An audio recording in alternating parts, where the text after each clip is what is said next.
बड़ा फगुनी बयरिया सतावेला हो, सुन बहरा में याद तोहरिया बेला हो।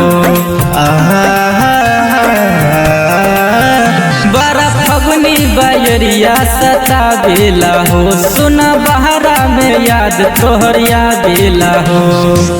बोला ये जान कहाँ कहाँ लगैलू बारू तू या बीरिया।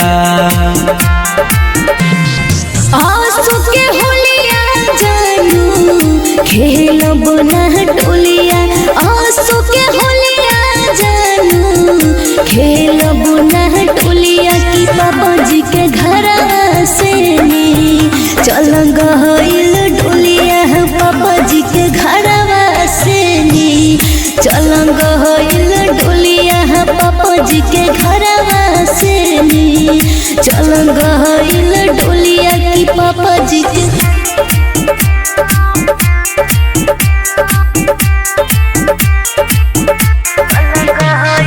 Music by Kanchan Raj, Hajipur Vaishali.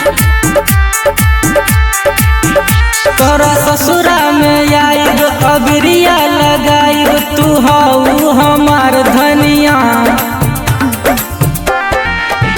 काहे आवत रईस बेकार हो जाई, असु फगुआ में जान हो बवाल हो जाई।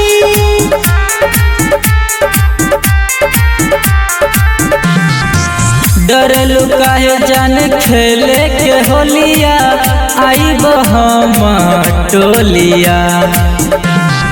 आंसू के होलिया जानू खेलब ना टोलिया, आंसू के होलिया जानू खेलब ना टोलिया। की पापा जी के घर से नी, की पापा जी के घर से नी चल गइल डोलिया। की पापा जी के घर से नी चल गइल डोलिया। की पापा जी के घर से नी।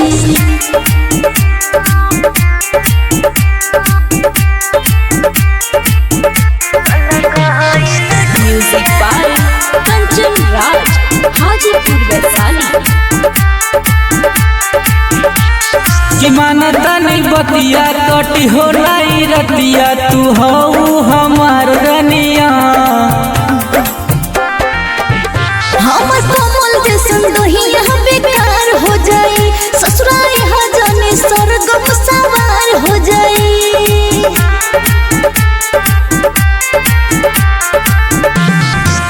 डरलू काहे तू सुन सविता, आइब हम टोलिया।